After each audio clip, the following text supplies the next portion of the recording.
물리학적으로 그리고 열역학적으로 이것은 설명이 불가능한 현상입니다. 영하 40도의 극한 환경에서 주 연료 공급이 40% 이상 차단됐는데 도시 전체의 실내 온도가 24도를 유지하고 있다니요? 이건 과학이 아니라 마법에 가깝습니다. 독일 출신의 세계적인 에너지 위기 진단관이자 발전소의 장의사라 불리는 루카스 베버 박사가 떨리는 목소리로 인터뷰하는 장면이 전 세계로 타전되고 있습니다. 지금 유라시아 대륙의 심장부 몽골에서 벌어지고 있는 일은 전 세계 에너지 전문가들의 상식을 송두리째 파괴하고 있습니다. 세계 2위의 경제대국이자 몽골의 생명줄을 쥐고 있는 거대 국가가 배신의 대가를 치르게 하겠다며 가스와 전력망을 차단하는 초강수를 뒀지만 인구 300만의 이 작은 나라는 보란듯이 역사상 가장 따뜻하고 환한 겨울을 보내고 있기 때문입니다. 베이징의 외교부는 당혹감을 감추지 못하고 있습니다. 그들의 시나리오대로라면 지금쯤 울란바토르는 암흑천지가 되고 추위에 떨던 시민들이 정부 청사로 난입해 항복을 요구했어야 했습니다. 하지만 몽골 국민들은 항복 대신 거리로 쏟아져 나와 이 나라의 국기를 흔들며 82%라는 압도적인 지지를 보냈습니다. 이 충격적인 생존의 기적은 국경을 넘어 카자흐스탄, 우즈베키스탄 등 중앙아시아 전체로 들불처럼 번져나가고 있습니다. 데이터와 계산기만 믿던 냉철한 독일인 엔지니어조차 내 30년 경력이 부정당했다며 눈시울을 붉히게 만든 이 나라의 기술력과 진심. 도대체 꽁꽁 얼어붙은 동토의 땅 지하 30m 아래에서 무슨 일이 벌어지고 있는 걸까요? 그리고 그들이 생존을 걸고 선택한 새로운 형제는 과연 누구일까요? 오늘 들려드릴 이야기는 차가운 숫자 뒤에 숨겨진 뜨거운 휴머니즘에 관한 기록입니다. 자본과 공포로 세계를 통제하려던 오만이 헌신이라는 보이지 않는 에너지 앞에서 어떻게 무력화되는지 그 통쾌한 역전극을 지금부터 공개합니다. 영상 시작 전 구독과 좋아요를 눌러주신다면 세계를 감동시킨 대한민국의 위대한 이야기를 가장 빠르게 만나보실 수 있습니다. 프랑크푸르트를 이륙해 몽골 울란바토르로 향하는 루프트한자. 화물기의 차가운 금속 시트 위에서 저는 무릎 위에 놓인 태블릿 PC를 신경질적으로 두드리고 있었습니다. 제 이름은 루카스 베버.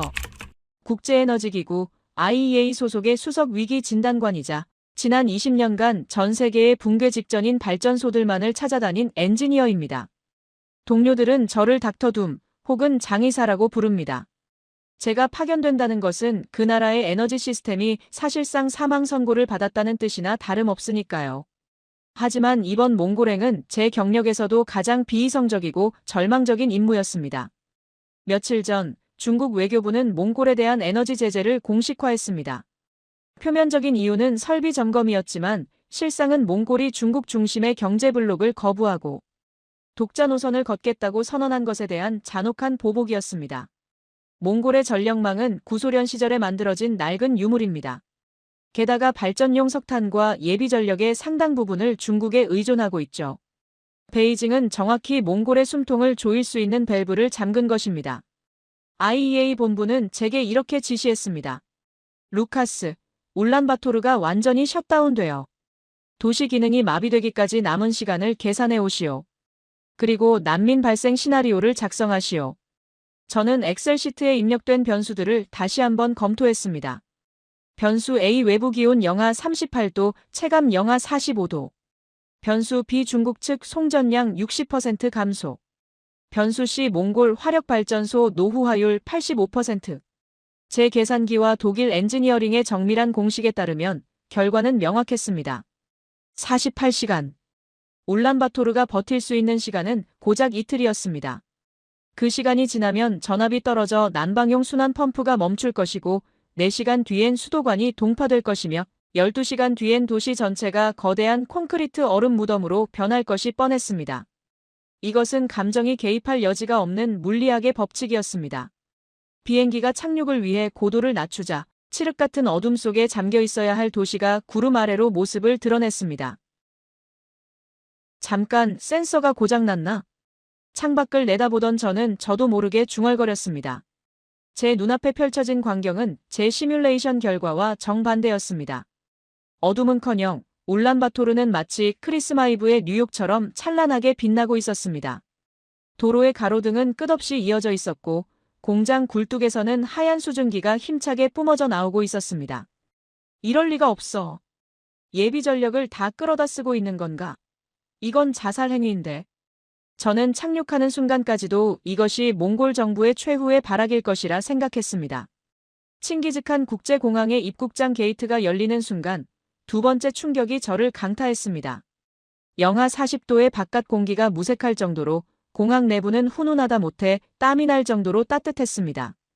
저는 습관적으로 가방에서 휴대용 열화상 카메라를 꺼내 벽면과 천장을 비췄습니다. 엔지니어로서 건물의 단열 상태를 확인하기 위해서였죠. 뷰파인더에 나타난 색깔은 완벽한 붉은색이었습니다. 열기가 밖으로 새나가는 열교 현상이 전혀 보이지 않았습니다. 틈새 바람 하나 허용하지 않는 정밀한 시공. 이건 몽골의 낡은 건축 기술로는 불가능한 수치였습니다. 멍하니 열화상 카메라를 들고 서 있는 제게 몽골 에너지부의 바야르 국장이 다가와 악수를 청했습니다. 환영합니다, 미스터 베버. 표정을 보니 많이 놀라신 것 같군요.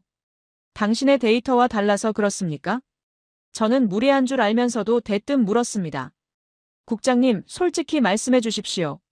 지금 비상 발전기를 돌리고 있습니까? 아니면 산업용 전기를 다 끊고 공항에만 몰아준 겁니까? 중국이 송전을 줄였는데 이런 온도가 나온다는 건 연력학 법칙에 위배됩니다. 바야르 국장은 씩 웃으며 제게 두꺼운 패딩 점퍼 대신 가벼운 코트 하나를 건넸습니다. 3년 전이었다면 당신 말이 맞았을 겁니다. 하지만 지금 몽골은 3년 전과 다릅니다. 우리에겐 닥터 K들이 다녀갔으니까요. 닥터 K? 그게 무슨 은어입니까? 가보시면 압니다. 백문이 불여일견이죠. 그가 안내한 검은색 세단에 올라타 시내로 향하는 길, 저는 창밖 풍경에서 눈을 뗄 수 없었습니다. 제가 알던 울란바토르는 회색빛 소련식 성냥갑 아파트와 매연이 가득한 도시였습니다. 하지만 지금 제 눈앞에 펼쳐진 도시는 완전히 달랐습니다. 도로변에 새로 들어선 고층 아파트 단지들은 세련된 외관을 자랑하고 있었고 건물 꼭대기에는 롯데캐슬, 힐스테이트, 레미안 같은 낯선 브랜드 로고들이 밤하늘의 별처럼 빛나고 있었습니다. 저 아파트들 보이십니까? 한국 건설사들이 지은 겁니다. 바야르 국장이 자랑스럽게 설명했습니다. 예전 러시아 기술자들이 지은 집은 아무리 난방을 떼도 벽에 성에가 끼고 외풍이 심했습니다. 에너지를 쏟아부어도 밑 빠진 독에 물 붓기였죠. 하지만 한국 사람들이 지은 저 아파트들은 다릅니다. 이중창의 단열재를 독일 패시브 하우스 수준으로 시공했습니다. 그리고 결정적으로 그는 잠시 뜸을 들이더니 덧붙였습니다. 온돌이라는 게 깔려 있습니다. 온돌? 바닥 난방 말씀입니까? 그건 유럽에도 있습니다만 원리가 다릅니다. 한국의 온돌은 열을 머금는 추결 히트 스토리지 기능이 탁월합니다. 한번 데워놓으면 연료 공급이 끊겨도 반나절은 거뜬히 버티죠. 한국 건설사들이 몽골의 혹한을 견딜 수 있도록 설계를 강화해줬습니다. 덕분에 지금 중국이 연료를 줄여도 가정집 실내 온도는 25도를 유지하고 있습니다.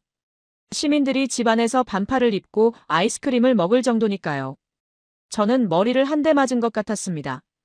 에너지 위기 해결의 핵심을 공급이 아닌 효율에서 찾다니. 하지만 그것만으로는 도시 전체의 전력망이 안정적인 이유를 설명할 수 없었습니다. 가정집은 그렇다 쳐도 공장과 병원, 지하철을 돌리는 거대한 전력 부하는 어떻게 감당하고 있는 걸까요? 저는 바야르 국장에게 정중하지만 단호하게 요청했습니다. 국장님, 다 좋습니다. 하지만 저는 겉모습만 보고 보고서를 쓸 수 없습니다. 이 도시의 심장, 제사 열병합 발전소로 안내해 주십시오. 그곳의 터빈이 어떻게 돌아가고 있는지 제 눈으로 직접 확인해야겠습니다. 제사 열병합 발전소. 울란바토르 전체 전력의 70%를 담당하는 핵심 시설이자 1980년대 소련 기술로 지어져 노후화가 심각한 곳. 제가 가장 우려했던 시한폭탄이었습니다. 발전소에 도착하자 웅장한 기계 소음과 매캐한 석탄 냄새가 저를 반겼습니다. 하지만 중앙통제실의 문을 여는 순간 저는 또 한 번의 문화 충격을 경험해야 했습니다. 기름때 묻은 아날로그 계기판이 가득할 거라. 예상했던 통제실은 마치 SF 영화의 한 장면처럼 바뀌어 있었습니다. 낡은 벽면은 뜯겨나가고 그 자리에 수십 개의 고해상도 모니터와 디지털 패널이 꽉 차 있었습니다. 그리고 그 모니터 앞에는 몽골 엔지니어가 아닌 노란색 안전모의 코리아 파워, 한국 중부발전과 현대 일렉트릭 로고를 단 동양인 기술자들이 빼곡히 앉아 몽골 직원들을 지휘하고 있었습니다. 전압 변동률 0.1% 이내 유지 중. 2호기 터빈 진동 안정적. ESS 에너지 저장 장치 충전율 98%. 짧고 간결한 한국어 구호가 오가고 있었습니다. 저는 메인 모니터로 다가가 주파수 그래프를 확인했습니다. 일직선. 완벽한 수평이었습니다. 이게 어떻게 가능합니까? 저도 모르게 탄성을 내뱉었습니다. 이 정도 연식의 발전기라면 부하 변동에 따라 그래프가 춤을 춰야 정상입니다. 터빈 진동 수치가 0에 가깝다니요. 이건 새 기계 수준입니다. 제가 놀라 멍하니 서 있자 현장 소장으로 보이는 40대 중반의 한국인 엔지니어가 땀을 닦으며 다가왔습니다. 눈 밑에는 다크서클이 짙었지만 눈빛만은 형형하게 살아있는 남자였습니다. 독일 IEA에서 오셨습니까? 반갑습니다. 김 소장입니다. 미스터 김, 솔직히 말해주시오. 마법이라도 부린 겁니까? 중국이 전압을 불규칙하게 보내고 있는데 어떻게 출력단 전압은 이토록 일정합니까? 김 소장은 사람 좋은 미소를 지으며 모니터를 가리켰습니다. 마법이 아니라 기술입니다. 우리는 지난 6개월간 이 발전소의 두뇌를 완전히 교체했습니다. AI 기반의 전력 제어 시스템을 이식했죠. 들어오는 전기가 불규칙해도 우리 시스템이 0.01초 단위로 보정해서 내보냅니다. 그리고 저기 건물 뒤편의 거대한 컨테이너 박스들 보셨습니까? 한국산 대용량 배터리, ESS입니다. 전기가 남을 때 저장했다가 중국이 장난질 칠 때 즉시 방출해서 전압을 맞춥니다. 일종의 전력댐을 만든 거죠. 그는 담담하게 말했지만 그것은 제 상식을 뛰어넘는 솔루션이었습니다. 낡은 발전소에 최첨단 AI와 배터리를 결합하다니.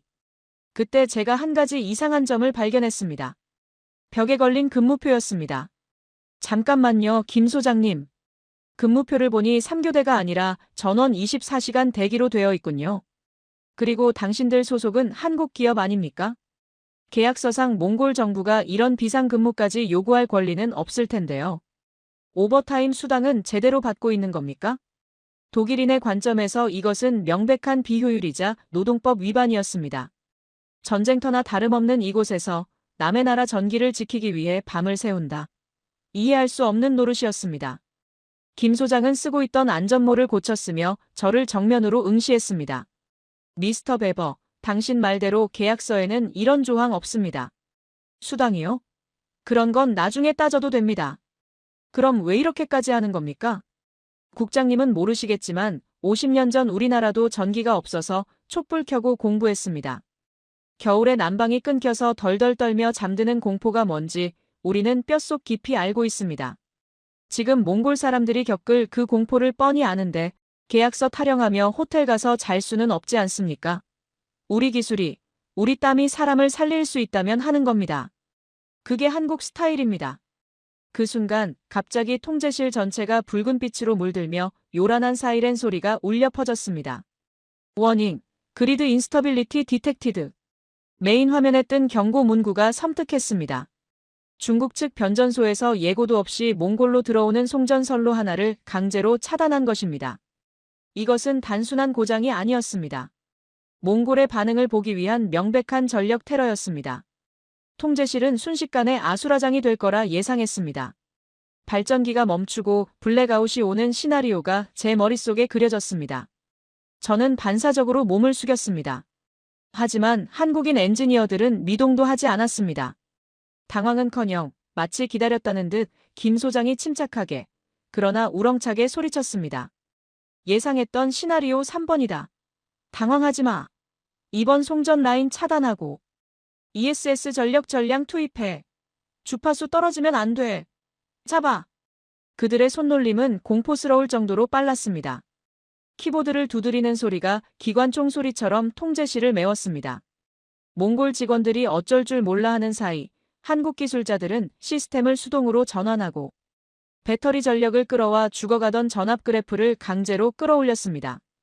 불과 120초. 독일 매뉴얼대로라면 긴급회의를 소집했을 그 짧은 시간에 그들은 무너져 내리던 몽골의 전력망을 다시 살려냈습니다. 그래프가 다시 수평을 찾자 통제실 안에는 짧은 정적이 흘렀고 이내 몽골 직원들의 환호성이 터져나왔습니다. 김 소장은 떨리는 손으로 땀을 닦으며 제게 말했습니다. 보셨습니까? 중국이 문을 닫아도 우리는 틈을 엽니다. 절대 이 불빛 안 꺼뜨립니다. 호텔로 돌아오는 차 안에서 저는 본부에 보낼 보고서의 초안을 모두 지워버렸습니다. 그리고 떨리는 손으로 새로운 제목을 입력했습니다. 보고서 제목 불가능을 가능으로 만드는 변수, K-팩터. 그들은 기계가 아닌 심장을 고치고 있다. 하지만 이것은 서막에 불과했습니다. 전력망을 지켜냈다 한들 더 큰 문제가 남아 있었습니다. 호텔 로비의 대형 TV에서 긴급 속보가 터져나왔습니다. 앵커는 울먹이는 목소리로 중국이 국경을 완전히 봉쇄하여 식량과 의약품, 그리고 발전소용 긴급 부품 반입까지 차단했다고 전했습니다. 전기가 있어도 물자가 없으면 도시는 고사하게 됩니다. 이제 정말 끝인가? 제가 탄식하던 그때 로비에 있던 사람들이 일제히 창가로 몰려가 웅성거리기 시작했습니다. 저길 봐. 하늘을 봐. 저도 모르게 창밖을 내다본 순간 저는 제 기자 인생, 아니 엔지니어 인생에서 가장 비현실적이고 압도적인 광경을 목격했습니다.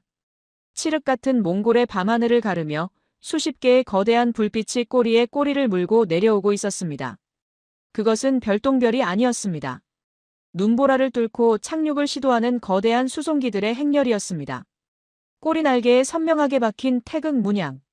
중국이 땅의 길을 막아버리자 한국은 하늘의 길을 열어버린 것입니다. 저는 카메라를 챙겨 들고 밖으로 뛰쳐나갔습니다.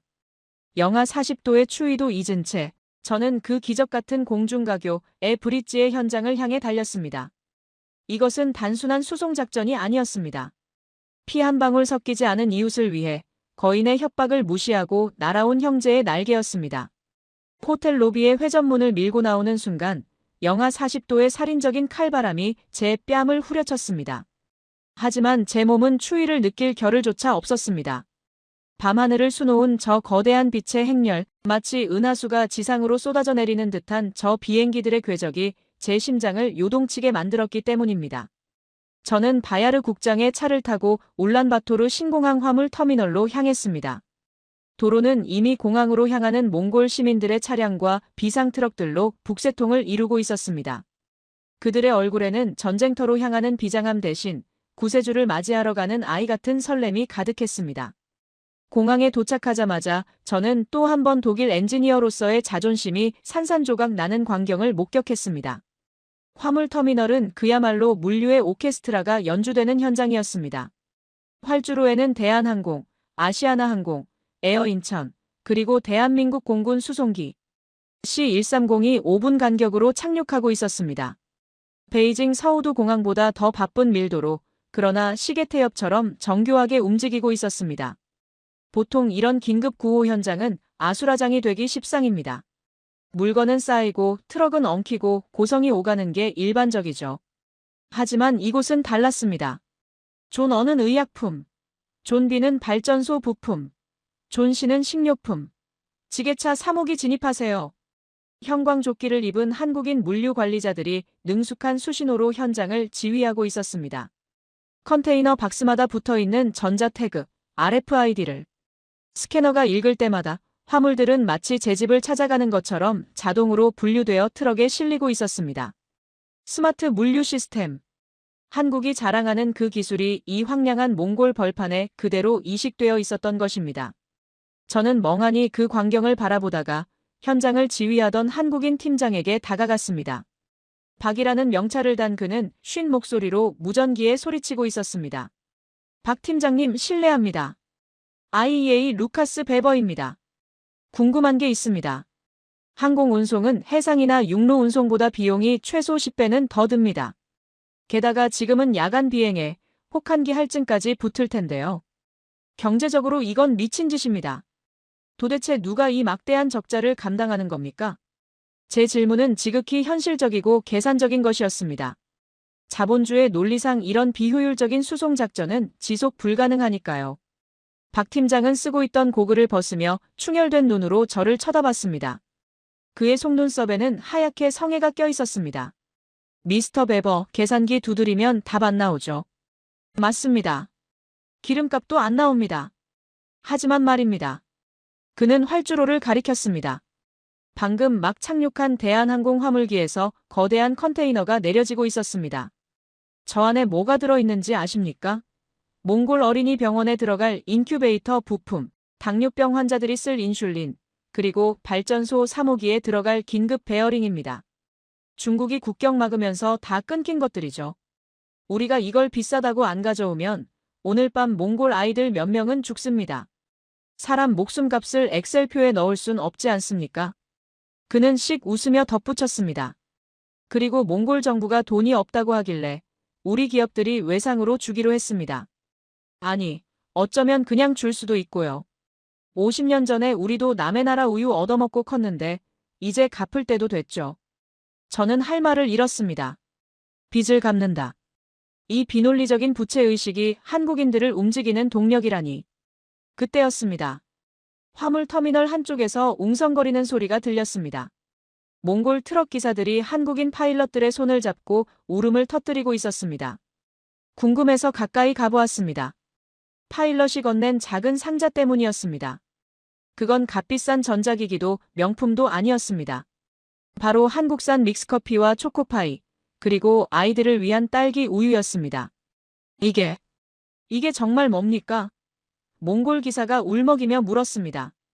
한국인 기장이 통역을 통해 말했습니다. 추울 때 마시면 힘이 날 겁니다. 그리고 이건 댁에 있는 아이들 갖다 주세요. 한국 딸기 우유가 맛있거든요. 필수 구호물자 틈새에 한국인들은 몽골인들의 마음을 녹일 작은 선물들을 빈틈없이 채워 넣은 것입니다. 단순히 물건을 던져주는 원조가 아니라 친구에게 보내는 정성 어린 택배였습니다. 몽골 기사는 그 딸기 우유를 보물단지처럼 품에 안고 트럭에 올랐습니다.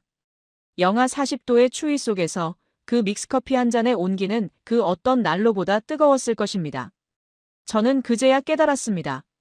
중국은 몽골의 목덜미를 쥐고 흔들었지만 한국은 몽골의 손을 잡았다는 것을요.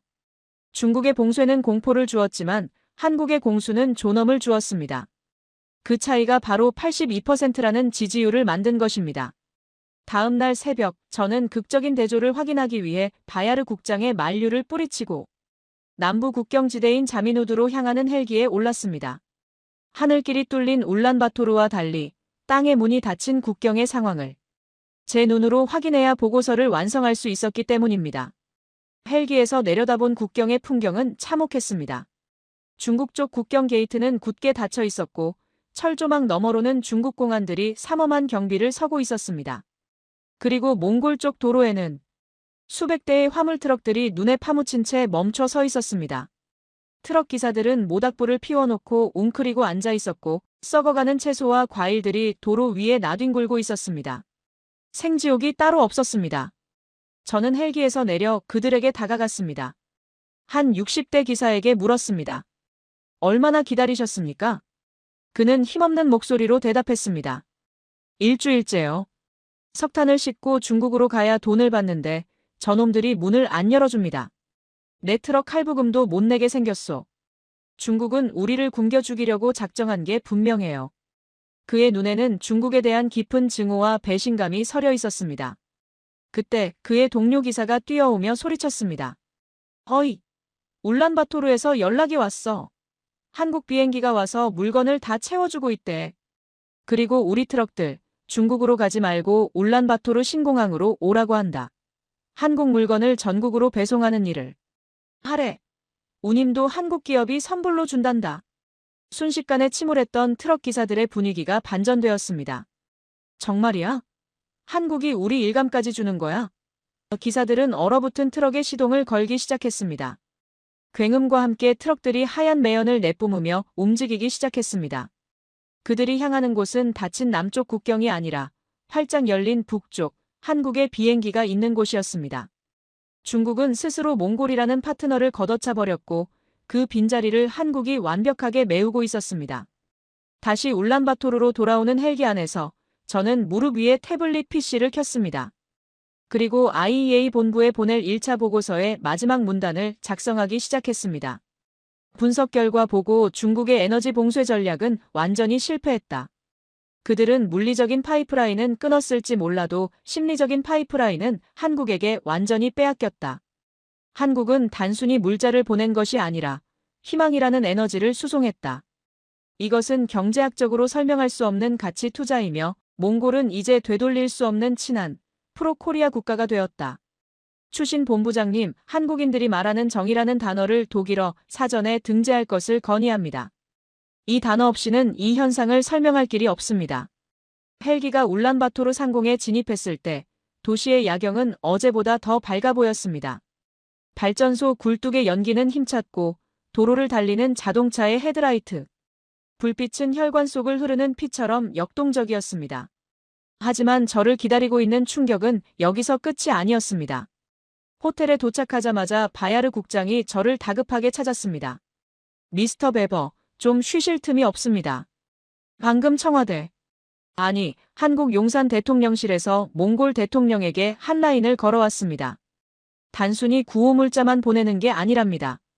한국이 몽골에게 제안한 빅딜이 있습니다. 이 내용을 들으시면 당신은 아마 기절할지도 모릅니다. 빅딜이요? 이 와중에 무슨 사업입니까? 몽골의 헐벗은 초원과 사막을 한국이 녹색 유전으로 바꾸겠답니다. 한국의 스마트팜과 태양광 기술로 몽골을 식량에너지 수출국으로 만들겠다는 청사진을 보내왔습니다. 중국 의존도를 0으로 만들겠다는 계획이죠. 제 머릿속이 다시 복잡해지기 시작했습니다.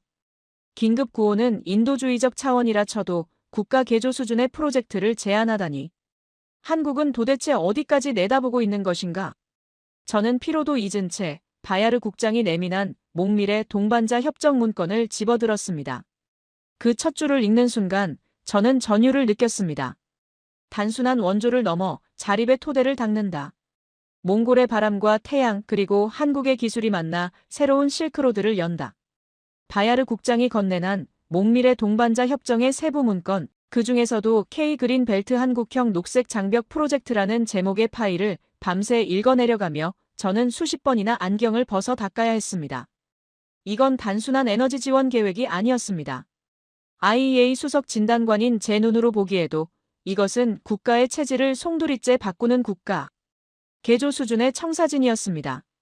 중국은 지난 30년간 몽골의 땅을 파헤쳐 석탄과 구리를 가져가는 채굴에만 몰두했습니다. 하지만 한국이 가져온 계획서는 정반대였습니다. 그들은 황무지에 씨앗을 심고 태양광 패널을 깔아 몽골을 에너지와 식량의 자립국으로 만들겠다고 제안하고 있었습니다. 미친 짓입니다. 이 계획대로라면 천문학적인 초기 투자비가 들어갑니다. 게다가 몽골의 고비 사막은 식물이 자랄 수 없는 죽음의 땅입니다. 여기서 농사를 짓고 전기를 만든다니요. 한국인들은 돈을 땅에 버릴 작정입니까? 다음 날 아침 헬기장으로 이동하며 제가 묻자 바야르 국장은 의미심장한 미소를 지으며 대답했습니다. 미스터 베버, 한국 속담에 이런 말이 있더군요. 물고기를 주는 것보다 물고기 잡는 법을 가르쳐라. 그들은 우리에게 빵을 던져주는 게 아니라 밀 농사를 짓게 해주려는 겁니다. 가서 직접 보시죠. 사막 한가운데서 무슨 일이 벌어지고 있는지. 우리를 태운 헬기가 울란바토르를 떠나 남쪽으로 향했습니다. 1시간쯤 날아가자 끝없이 펼쳐진 황토색의 고비 사막이 나타났습니다. 생명체라고는 찾아볼 수 없는 삭막한 풍경, 영하 30도의 칼바람에 모래먼지가 휘몰아치는 그곳은 문자 그대로 지옥의 입구 같았습니다. 그런데 지평선 너머에서 기이한 빛 반사가 포착되었습니다.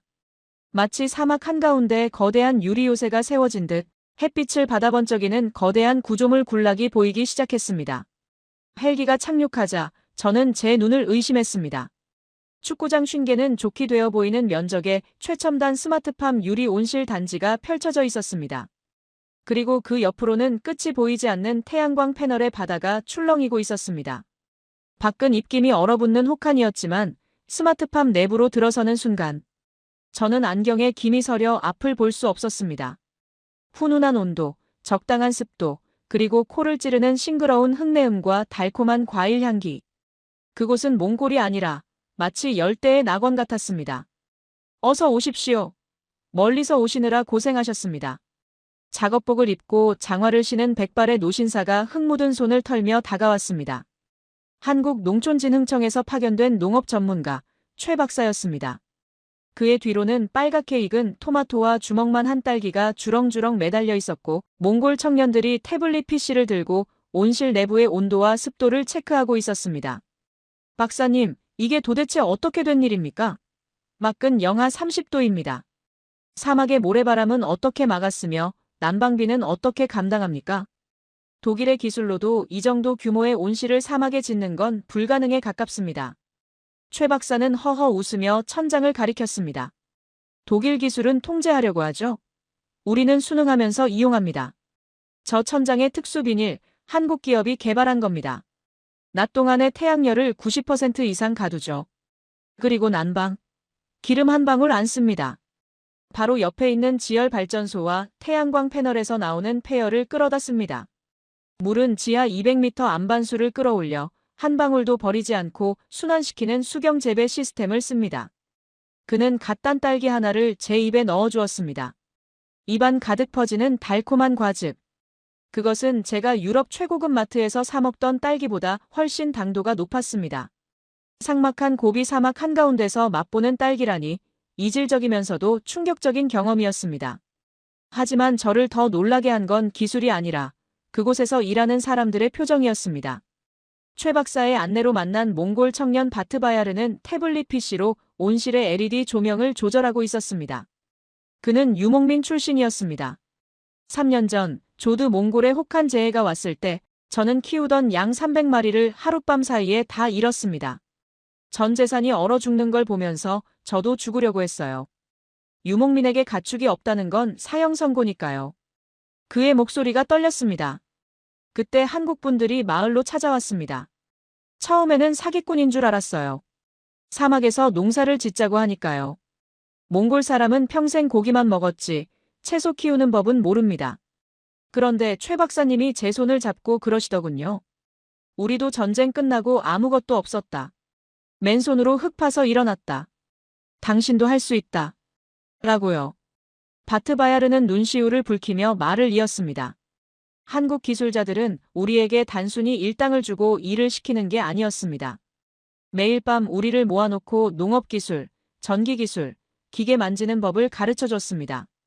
이제 저는 양을 치는 대신 데이터를 칩니다. 제 월급은 예전보다 5배가 넘고 우리 아이들은 한국 기업이 지어준 학교에 다닙니다. 이제는 두렵지 않습니다. 겨울이 와도 가축이 얼어 죽을 걱정 없는 영원한 초원이 여기 있으니까요. 저는 그제야 깨달았습니다. 중국은 몽골의 자원을 착취했지만 한국은 몽골의 패배감을 걷어내고 있었습니다. 바트바야르 같은 청년 수천 명이 한국식 기술을 배우고 자신감을 얻었습니다. 이것은 단순한 농장이 아니라 희망 인큐베이터였습니다. 온실 밖으로 나온 저는 최 박사에게 조용히 물었습니다. 박사님, 솔직히 여쭤보겠습니다. 한국 기업들이 여기서 이익을 낼 수 있습니까? 운송비, 설비, 투자비 따지면 적자일 텐데요. 최 박사는 사막 너머 지평선을 응시하며 담담하게 말했습니다. 미스터 베버, 당장은 적자겠죠. 하지만 10년 뒤를 보세요. 전 세계 식량 위기가 올 겁니다. 그리고 탄소 중립 시대가 오죠. 몽골은 땅이 넓고 햇빛이 좋습니다. 여기가 아시아의 식량 창고이자 신재생 에너지 기지가 될 겁니다. 우리는 지금 몽골이라는 파트너와 함께 미래를 선점하는 투자를 하는 겁니다. 그리고 무엇보다 그는 잠시 말을 멈추더니 주머니에서 꼬깃꼬깃한 믹스커피 봉지를 꺼내며 웃었습니다. 사람을 얻지 않습니까? 우리가 어려울 때 도와준 친구는 평생 갑니다. 중국은 그걸 몰라요. 돈으로 쇠사슬을 채우려고만 하죠. 우리는 땀으로 악수를 하는 겁니다. 헬기를 타고 다시 이동한 곳은 스마트팜 인근의 신재생 에너지 단지였습니다. 그곳의 규모는 더욱 압도적이었습니다. 끝이 보이지 않는 태양광 패널과 거대한 풍력 발전기들이 맹렬하게 돌아가고 있었습니다. 한국전력과 한화솔루션 로고가 박힌 변전소에서는 굵직한 송전선들이 북쪽으로 뻗어나가고 있었습니다. 현장 소장이 설명했습니다. 여기서 생산된 전기는 울란바토르뿐만 아니라 향후 동북아 슈퍼 그리드를 통해 한국과 일본까지 연결될 예정입니다. 몽골의 바람과 태양을 전기로 바꿔 수출하는 거죠. 석탄은 언젠가 고갈되지만 바람은 멈추지 않습니다. 우리는 몽골에게 고갈되지 않는 유전을 선물한 겁니다. 중국이 몽골의 석탄을 막아 전기를 끊으려 할 때 한국은 몽골의 바람으로 전기를 만들어 자립하게 도왔습니다. 이것은 완벽한 카운터 펀치였습니다. 중국의 봉쇄 전략은 오히려 몽골을 친환경 에너지 강국으로 탈바꿈시키는 촉매제가 되어버린 셈입니다. 울란바토르로 돌아오는 길, 해가 저물어가는 고비 사막은 황금빛으로 물들고 있었습니다. 그 척박한 땅 위에서 빛나는 스마트팜과 태양광 단지의 불빛은 마치 우주에서 바라본 지구의 불빛처럼 아름답고 경이로웠습니다. 저는 호텔로 돌아와 IEA 본부에 보낼 두 번째 심층 보고서를 작성했습니다. 이번에는 기술적인 분석이 아닌 인문학적인 고찰이 담긴 보고서였습니다. 보고서 제목 거인의 그늘을 벗어난 다윗, 그리고 그에게 돌팔매 대신 태양을 쥐어준 친구. 내용 요약, 중국의 1대1로 벨트앤로드는 길을 내어주고 빚을 남기지만 한국의 K벨트는 기술을 심어주고 꿈을 남긴다. 몽골인들은 이제 중국산 석탄 트럭을 기다리지 않는다. 그들은 한국산 태블릿 PC로 자신의 농장을 관리하고 한국산 발전기로 만든 전기를 쓴다. 이것은 원조가 아니라 완벽한 기술적 독립이다. 나는 오늘 사막에서 핀 딸기를 먹으며 확신했다. 이 모델은 몽골에서 멈추지 않을 것이다. 중앙아시아, 아니 전 세계 개발도상국들이 한국을 롤모델로 삼게 될 것이다. 보고서 전송 버튼을 누르자마자 제 노트북 화면에 새로운 이메일 알림이 떴습니다. 발신자는 제 오랜 친구이자 현재 우즈베키스탄에서 활동 중인 유럽 부흥개발은행 EBRD의 이사였습니다. 제목을 보는 순간 저는 제 예감이 틀리지 않았음을, 아니 예상보다 훨씬 거대한 폭풍이 몰려오고 있음을 직감했습니다. 제목 루카스, 자네 지금 몽골이지? 여기 타슈켄트 분위기가 심상치 않아. 우즈베키스탄 대통령이 오늘 아침 중국 대사를 초치했네. 그리고 한국 대통령에게 친서를 보냈어. 몽골에서 벌어진 일을 똑같이 해달라는 거야. 제2의 몽골이 되길 원하고 있어. 중앙아시아 전체가 요동치고 있네. 몽골의 나비 효과가 드디어 중앙아시아의 거인들을 깨운 것입니다. 한국이 쏘아올린 진심이라는 공이 유라시아 대륙의 판도를 완전히 뒤엎는 거대한 스노볼이 되어 구르기 시작했습니다. 저는 짐을 챙겨야 했습니다. 몽골에서의 취재는 끝났지만 더 거대한 이야기가 저를 기다리고 있었습니다. 다음 목적지는 실크로드의 심장, 우즈베키스탄입니다. 울란바토르의 매서운 추위를 뒤로하고 도착한 우즈베키스탄의 수도. 타슈켄트 공항은 전혀 다른 열기로 가득 차 있었습니다. 영하 40도의 냉기는 사라졌지만 그 자리를 메우고 있는 것은 숨막힐 듯한 정치적 폭염이었습니다. 입국장에서 저를 기다리던 제 오랜 친구이자 유럽 부흥개발은행 EBRD의 이사 슈테판의 표정은 잔뜩 굳어 있었습니다. 그는 제 어깨를 두드리며 낮은 목소리로 속삭였습니다. 루카스, 자네가 온다는 소문이 돌자마자 중국 대사관에서 내게 전화를 걸어왔어. 그 독일인 기술자가 뭘 보고 다니는지 감시하라더군. 그들은 지금 신경이 곤두서 있어. 몽골 하나면 우연이라 치부하겠지만 우즈베키스탄까지 흔들리면 1대1로 원 벨트 원 로드의 허리가 끊어지는 거니까. 차에 올라타자마자 슈테판은 태블릿 PC를 건넸습니다. 화면에 뜬 숫자는 제 눈을 의심케 했습니다. 66조 원 약 500억 달러. 우즈베키스탄 정부가 최근 한국 기업 컨소시엄과 논의 중인 인프라 및 플랜트 프로젝트의 총규모였습니다. 우즈베키스탄 GDP의 절반이 넘는 이 천문학적인 금액이 중국, 국영기업들의 손을 떠나 한국 기업들의 장부로 넘어가고 있었습니다. 이건 미친 짓이야, 슈테판. 국가 예산의 절반을 한 나라 기업에 몰아준다고? 리스크 분산 차원에서도 말이 안 돼. 나도 처음엔 미쳤다고 생각했어. 하지만 루카스, 현장을 보면 생각이 달라질 걸세. 우즈베키스탄 대통령이 왜 시진핑 주석의 전화를 피하면서까지 한국을 선택했는지 말이야. 우리는 타슈켄트 외곽의 수르길 가스화학 플랜트 단지로 향했습니다. 사막 한가운데 솟아오른 거대한 강철의 요새. 도착하자마자 제 눈에 들어온 것은 극명하게 대비되는 두 개의 현장이었습니다. 도로 하나를 사이에 두고 왼쪽은 짙다가 멈춘 흉물스러운 콘크리트 덩어리들이 방치되어 있었고, 녹슨 크레인은 바람에 끼익거리는 소리를 내고 있었습니다. 중국 기업이 수주했다가 자금 문제와 부실 시공 논란으로 중단된 현장이었습니다. 반면 도로 오른쪽은 마치 22세기의 도시를 보는 듯 했습니다. 현대 엔지니어링 삼성 CNT 깃발이 펄럭이는 현장은 먼지 하나 날리지 않을 정도로 정돈되어 있었고 수천 명의 근로자가 일사불란하게 움직이고 있었습니다. 저는 안전모를 쓰고 한국 측 현장 사무소로 들어갔습니다. 그곳에서 저는 또다시 독일 엔지니어의 편견이 깨지는 경험을 했습니다. 통제실 중앙에는 이 거대한 플랜트 전체를 3D로 시뮬레이션하는 디지털 트윈 시스템이 돌아가고 있었습니다. 파이프라인 하나, 나사 하나까지 실시간으로 데이터화되어 관리되고 있었습니다. 독일의 지멘스나 미국의 지휘가 구현하는 시스템보다 훨씬 직관적이고 통합적이었습니다.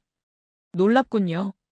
이 정도 정밀도라면 공사 기간을 30%는 단축할 수 있겠습니다.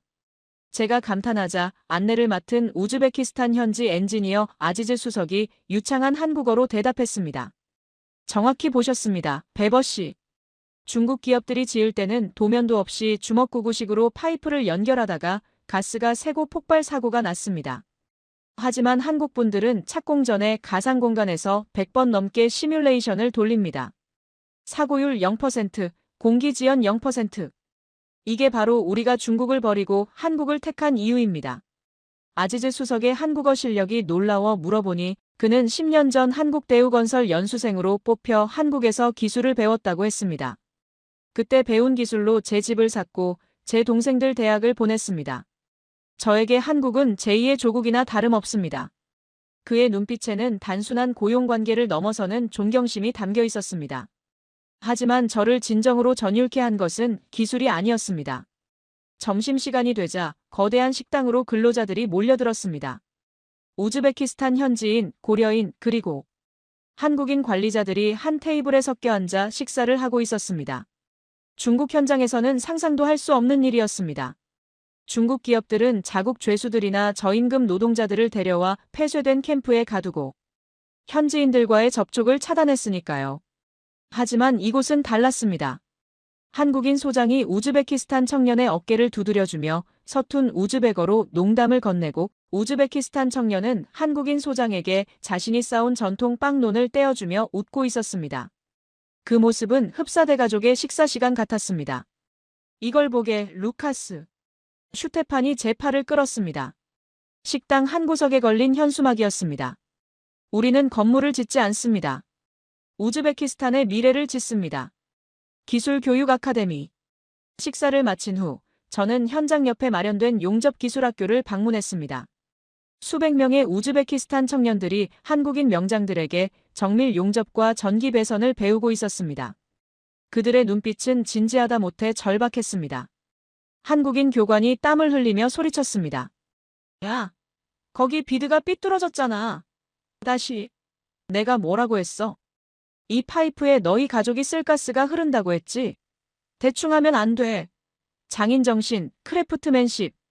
통역이 그 말을 전하자 청년은 고개를 숙이고 다시 용접 토치를 잡았습니다. 혼을 내는 교관이나 혼나는 교육생이나 그 밑바닥에는 뜨거운 열정이 흐르고 있었습니다. 중국은 우리에게 삽질만 시켰습니다. 기술은 절대 안 가르쳐줬죠. 공사가 끝나면 자기들만 싹 빠져나가고 우리는 다시 실업자가 됐습니다. 한 교육생이 제게 말했습니다. 하지만 한국은 다릅니다. 용접 자격증을 따게 해주고 나중에 한국 조선소에 취업도 시켜준다고 했습니다. 한국은 우리에게 낚싯대를 쥐어줬습니다. 그날 저녁 저는 아지즈 수석의 초대로 타슈켄트 시내의 한 식당에 갔습니다. 그곳에는 백발이 성성한 노인들이 모여 있었습니다. 그들은 중앙아시아에 거주하는 한인 동포 고려인들이었습니다. 1937년 스탈린에 의해 연해주에서 이곳 황무지로 강제 이주당해 맨손으로 땅을 일구고 살아남은 비운의 역사를 가진 분들이었습니다. 가장 연장자인 김 할아버지가 떨리는 손으로 소주잔을 들며 제게 말했습니다. 독일 양반, 내 말을 잘 들어보소. 우리 고려인들은 80년 동안 여기서 눈물 젖은 빵을 먹으며 살았어. 코리아는 가난하고 힘없는 나라라 우리를 지켜주지 못했지. 그런데 죽기 전에 이런 날이 올 줄 누가 알았겠어. 할아버지의 눈에서 굵은 눈물이 주르륵 흘러내렸습니다. 대한민국 기업들이 들어와서 이 나라 최고의 건물을 짓고 대통령이 한국차를 타고 다니고 젊은이들이 한국말을 배우려고 줄을 서고 있어. 30년 전만 해도 멸시받던 우리가 이제는 한국인이라는 이유만으로 존경받고 있다고. 내 조국이 이렇게 훌륭하게 커져서 나는 이제 죽어도 여한이 없어.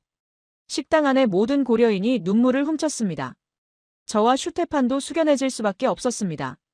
한국 기업들이 우즈베키스탄에서 보여준 성과는 단순한 비즈니스가 아니었습니다. 그것은 잊혀졌던 핏줄을 다시 잇는 과정이었고 80년의 한을 풀어주는 역사적인 치유의 과정이었습니다. 우즈베키스탄 정부가 66조 원이라는 거대한 돈을 한국에 맡긴 이유. 그것은 디지털 트윈 기술 때문도 빠른 공기 때문도 아니었습니다. 가장 힘들었던 시절, 이 척박한 땅에서 함께 뒹굴며 살아남은 고려인들의 성실함에 대한 기억, 그리고 이제는 세계 최고의 기술을 가지고 돌아와 함께 잘 살아보자며 손을 내미는 대한민국의 진정성 때문이었습니다. 숙소로 돌아온 저는 IEA 본부에 보낼 세 번째 보고서를 작성했습니다. 이번 보고서에는 어떤 기술적 데이터도 첨부하지 않았습니다. 보고서 제목 실크로드의 주인이 바뀌다. 본문 중국의 1대1로는 거대한 콘크리트 장벽을 세웠지만 한국은 사람의 마음에 길을 냈다. 우즈베키스탄은 더 이상 중국의 하청 국가가 아니다. 그들은 한국과 함께 산업 강국으로 도약하고 있다. 이 흐름은 이제 막을 수 없다. 카자흐스탄의 알마티 순환도로, 투르크메니스탄의 비료 공장까지. 중앙아시아의 모든 길이 서울로 연결되고 있다. 이것은 지정학적 혁명이다. 보고서를 전송하고 침대에 누우려는데 슈테판이 흥분된 목소리로 제 방문을 두드렸습니다. 루카스, 자네 잠들 때가 아니야. 방금 들어온 첩보인데 투르크메니스탄 대통령이 한국 대우건설 회장을 국빈으로 초청했어. 그리고 내일 아침 카자흐스탄 정부가 원자력 발전소 건설 파트너로 한국을 지명한다는 공식 발표가 있을 거라네. 원자력 발전소. 그것은 에너지 산업의 정점이자 국가 간 신뢰가 없으면 절대 맡길 수 없는 최고 등급의 프로젝트였습니다. 프랑스, 러시아, 중국이 침을 흘리며 노리던 그 계약을 한국이 가져갔다는 것입니다. 중앙아시아 3국 키르기스스탄, 타지키스탄, 우즈베키스탄이 도미노처럼 넘어갔어. 이제 게임은 끝났네. 저는 창밖을 내다보았습니다. 타슈켄트의 밤하늘 위로 한국 기업들이 지은 고층 빌딩의 불빛들이 별자리처럼 이어져 있었습니다.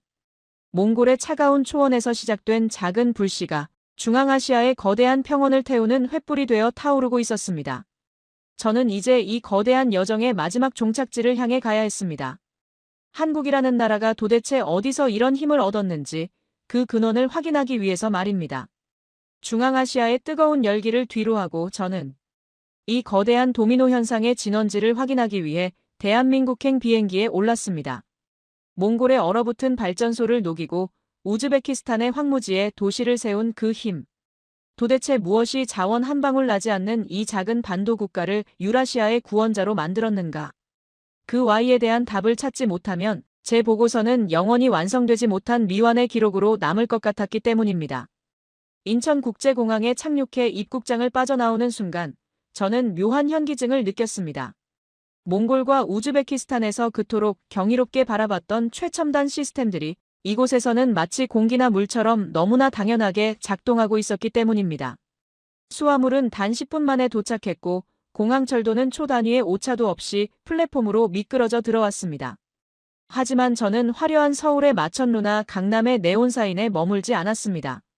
제가 찾는 답은 세련된 도시의 겉모습이 아니라 거친 땀냄새와 기름때가 배어있는 기억의 현장에 있을 거라 확신했기 때문입니다.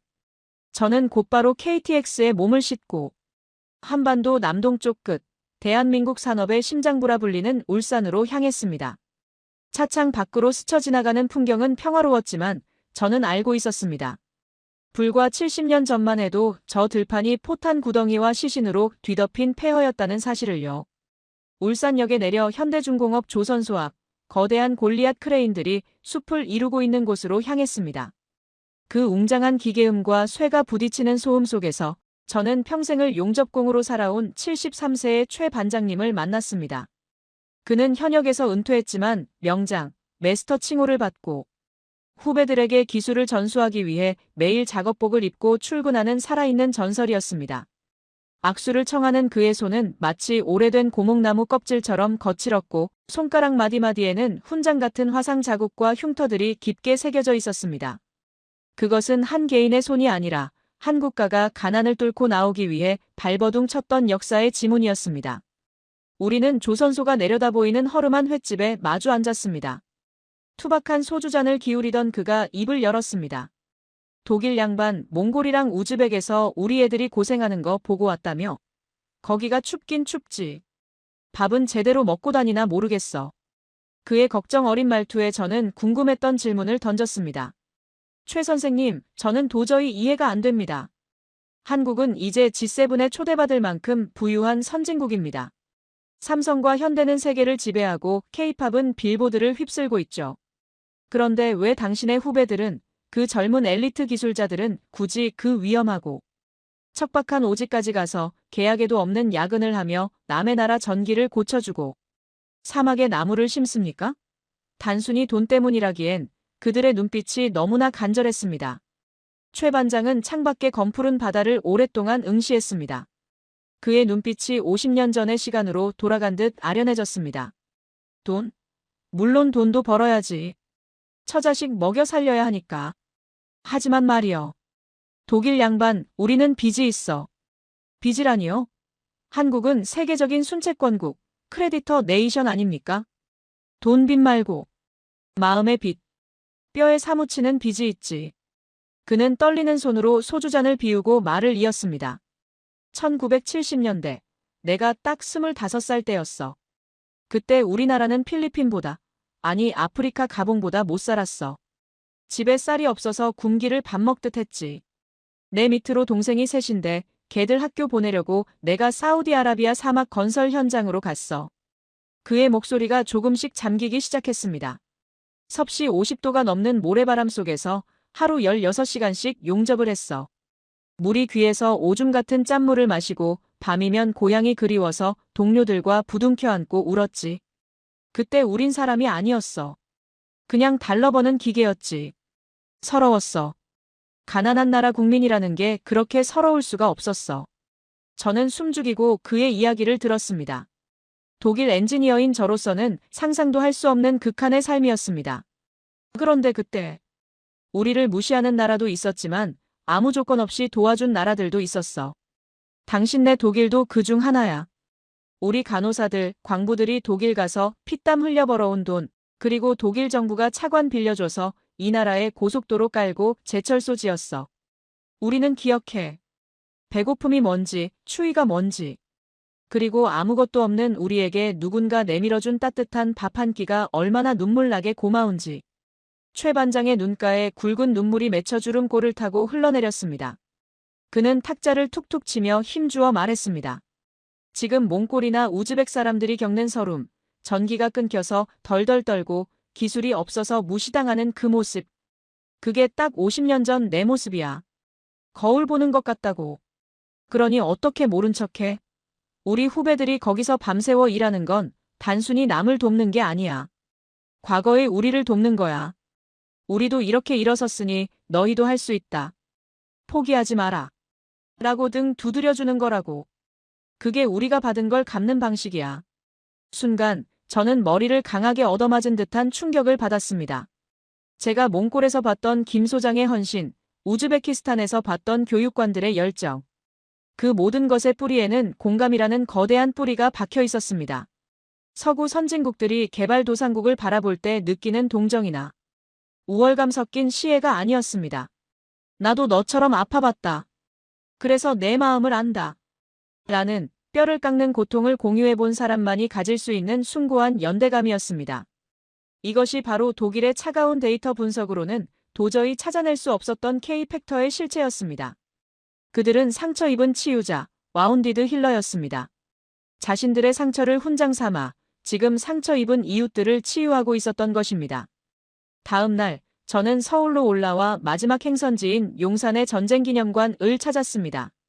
긴 회랑을 따라 6.25 전쟁 참전 용사들의 이름이 끝없이 새겨진 검은 대리석 벽 앞에 섰습니다.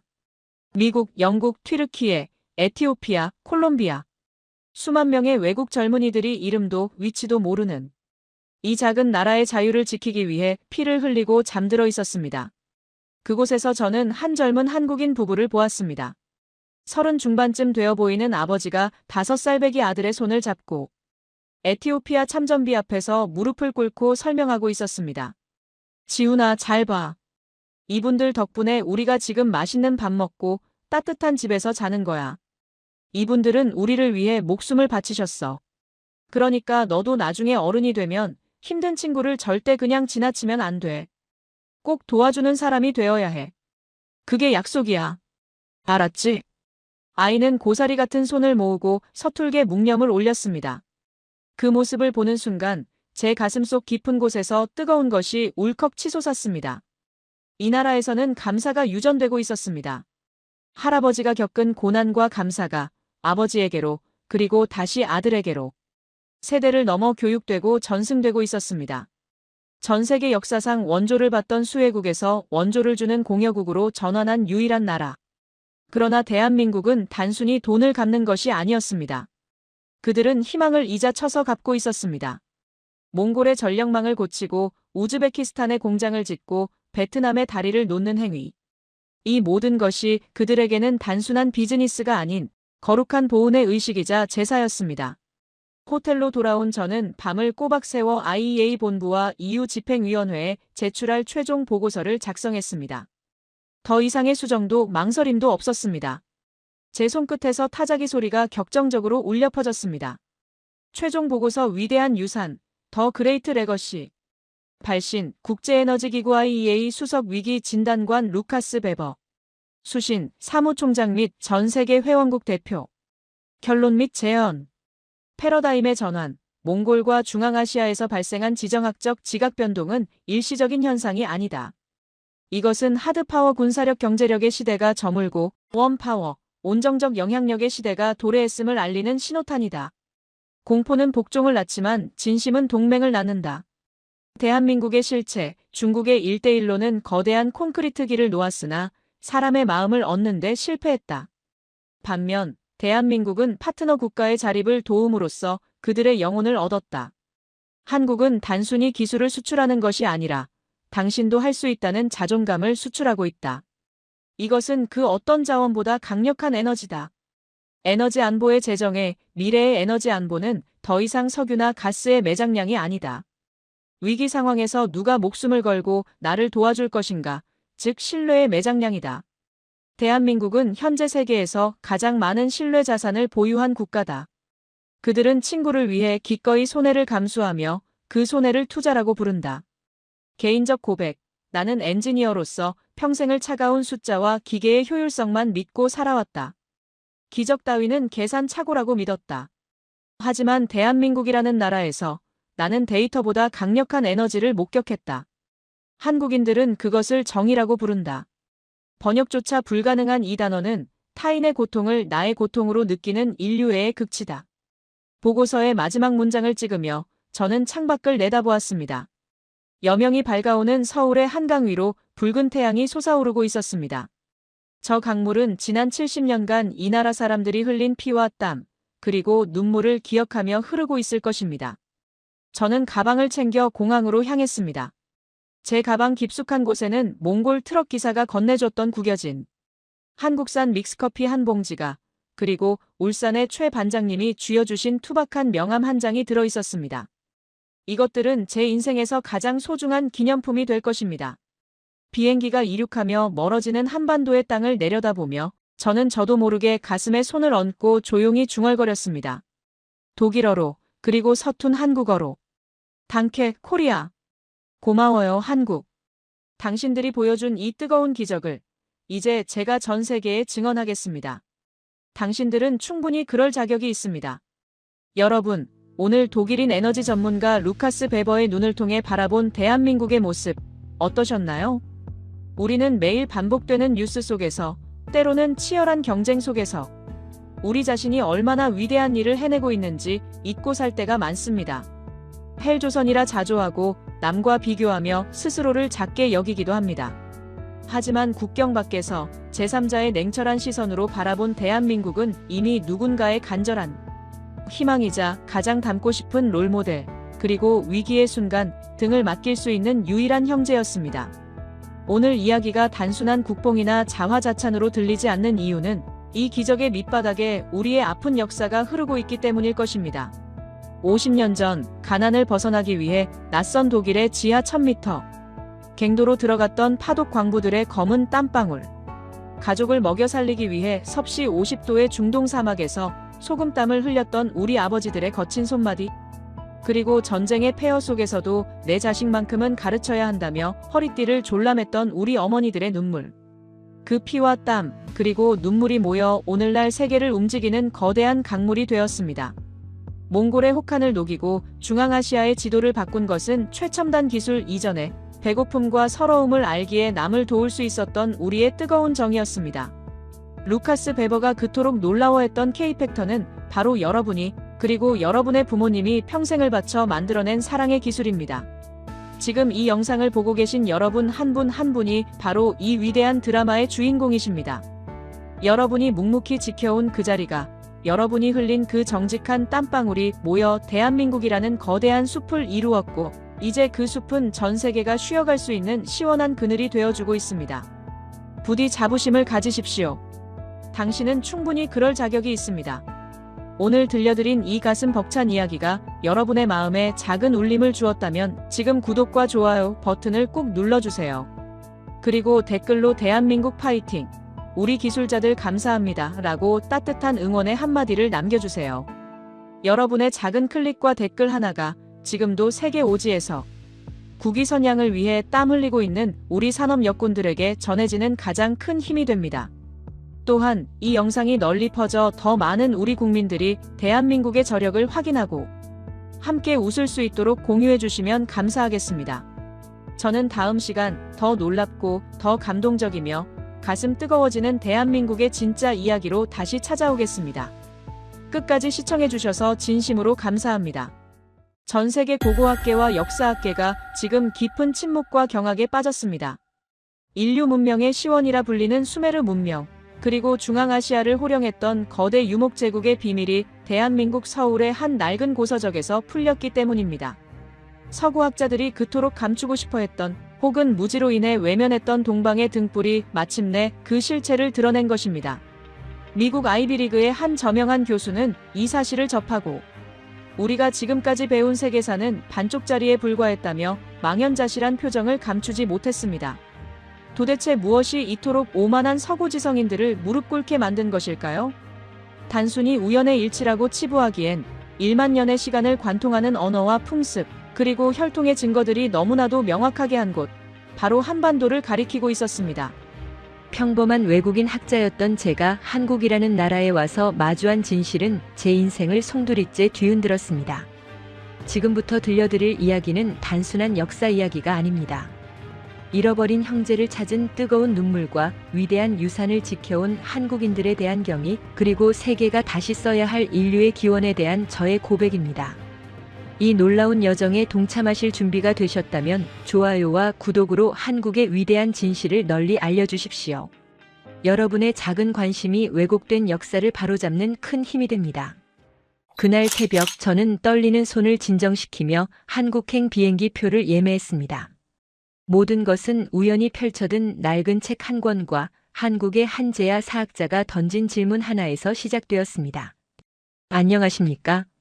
저는 현재 중앙아시아의 한 국립대학교에서 고대 유목민사와 언어학을 가르치고 있는 알렉세이입니다. 제 이름에서 짐작하시겠지만 저는 러시아계와 중앙아시아의 혈통이 섞인 그저 평범한 역사학자였습니다.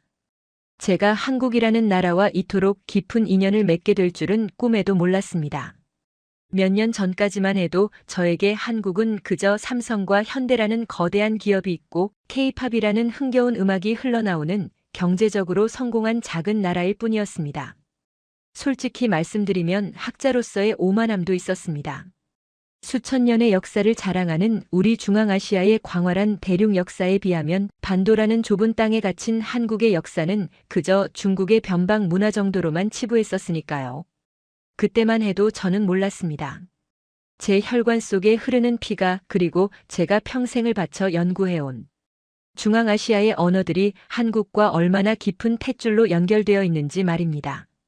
사건의 발단은 제가 교환 교수 자격으로 서울에 오게 되면서 시작되었습니다. 당시 저는 유라시아 고대 문명과 샤머니즘의 연관성이라는 주제로 논문을 준비 중이었는데 자료 조사를 위해 한국의 국립도서관과 여러 박물관을 방문할 계획이었습니다. 서울에 도착한 첫날, 저는 한국의 발전상에 놀랐습니다.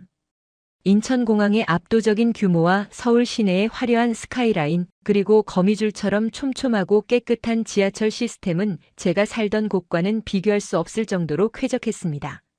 하지만 제 마음 한구석에는 여전히 역사적 우월감이 자리 잡고 있었습니다. 물질적으로는 풍요로울지 몰라도 정신적 뿔이나 역사의 웅장함은 우리를 따라올 수 없을 것이라는 편견이었죠. 그러던 어느 날 저는 우연히 한 세미나에 참석하게 되었습니다. 그곳은 주류 학계보다는 조금 더 자유로운 분위기에서 역사를 토론하는 자리였습니다. 저는 그곳에서 묘한 열기를 느꼈습니다. 강단에 선 한 연구자가 낡은 칠판에 지도를 그리며 열변을 토하고 있었습니다. 통역기를 통해 들려오는 내용은 충격적이었습니다. 그는 환단곡이라는 책을 언급하며 고대 한국의 역사가 단순히 한반도에 국한된 것이 아니라 중앙아시아, 더 나아가 수메르 문명과도 연결되어 있다고 주장했습니다. 처음에는 콧방귀를 뀌었습니다. 또 시작이군. 어느 나라에나 있는 국수주의적인 역사 해석이구나. 라고 생각했습니다. 제 고향 중앙아시아에서도 자국의 역사를 과장하는 학자들이 있었기에 한국에도 그런 류의 사람들이 있으리라 짐작했죠. 특히 그가 수메르 문명의 기원이 동방에 있다고 말했을 때 저는 자리를 박차고 나가고 싶었습니다. 수메르가 어디입니까?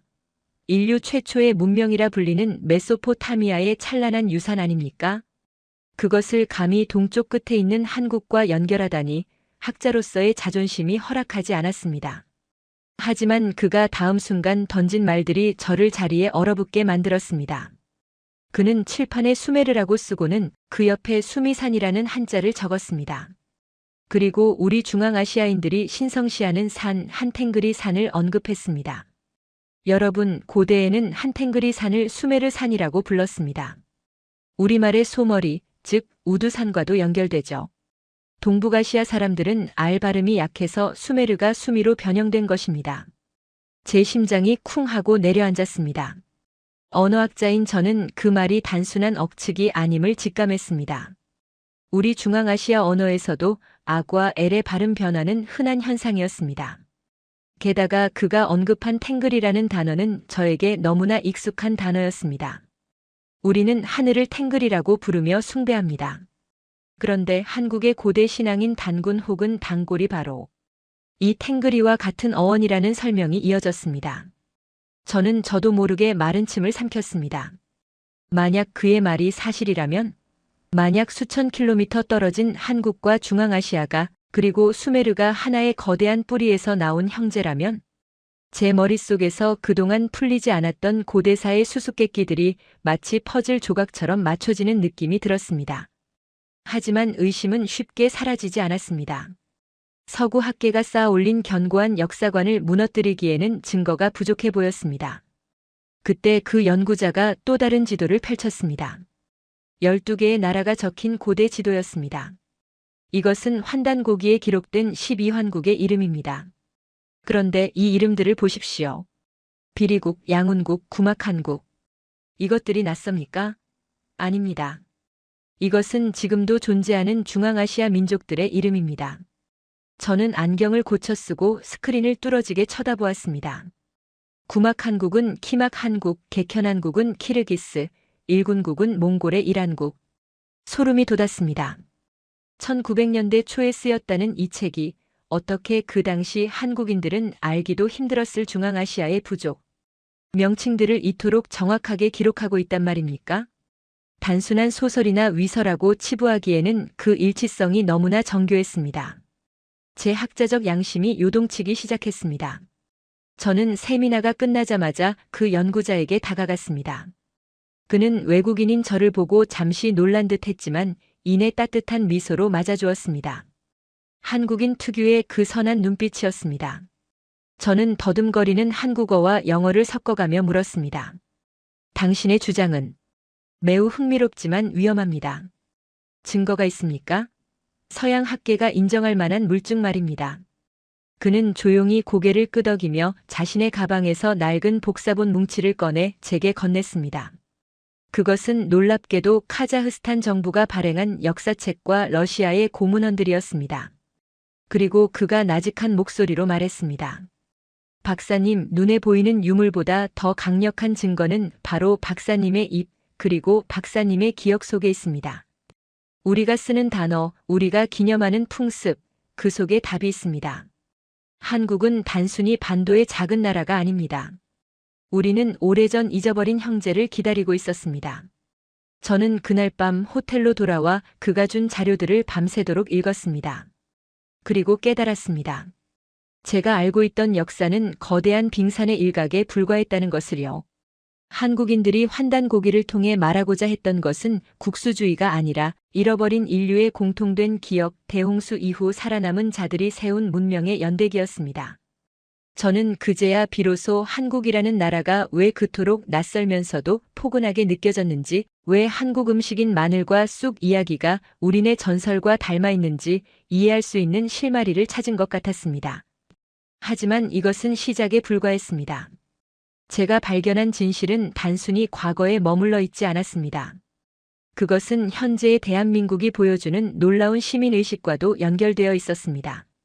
다음 날 저는 본격적으로 이 미스터리를 파헤치기 위해 한국의 국립중앙박물관으로 향했습니다. 그리고 그곳에서 저는 제 눈을 의심하게 만드는 유물을 마주하게 됩니다.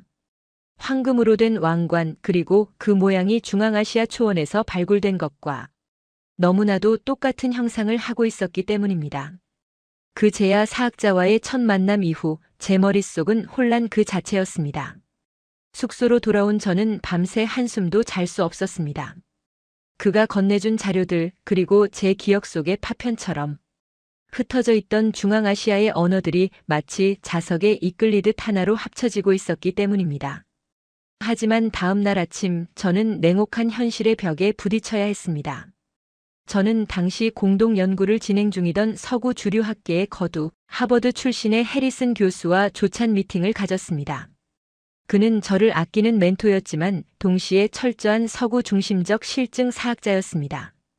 제가 조심스럽게 전날 들었던 환단고기와 중앙아시아 마이너스 한국의 연계성에 대해 이야기를 꺼내자 그의 표정은 순식간에 싸늘하게 굳어졌습니다.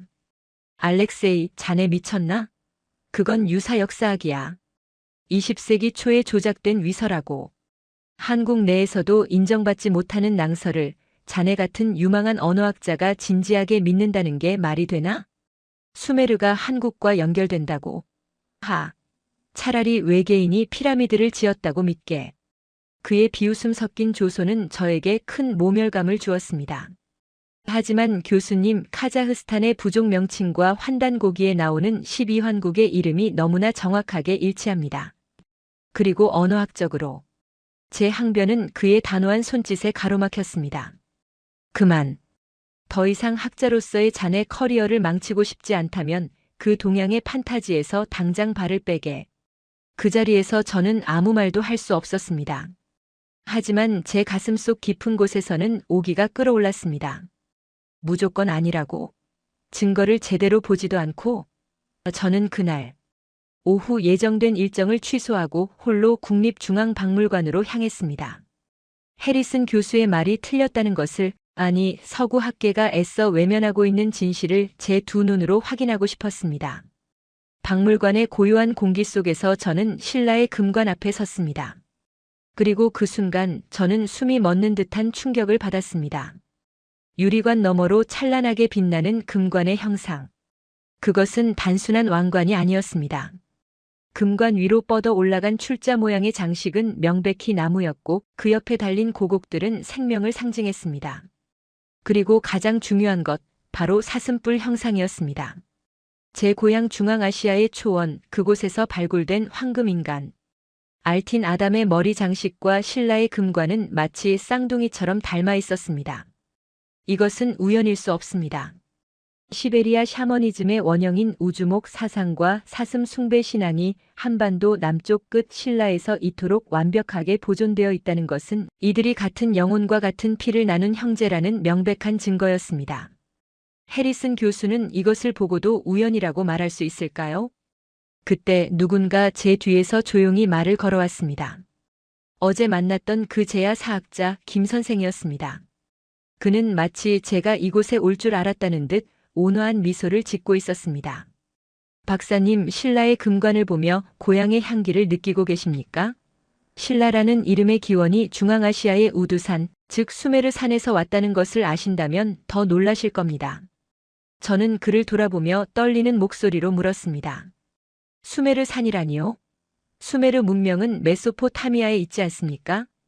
김 선생은 저를 근처 벤치로 안내한 뒤 충격적인 언어학적 진실을 풀어놓기 시작했습니다. 그의 설명은 제 학문적 기반을 송두리째 뒤흔들었습니다.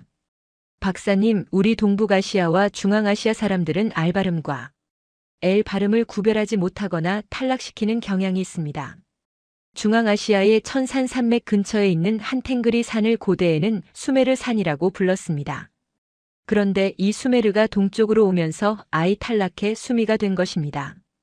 불교에서 말하는 우주의 중심 수미산이 바로 그것이죠. 그리고 이것은 한국의 곳곳에 우두산, 소머리산이라는 이름으로 남아 있습니다.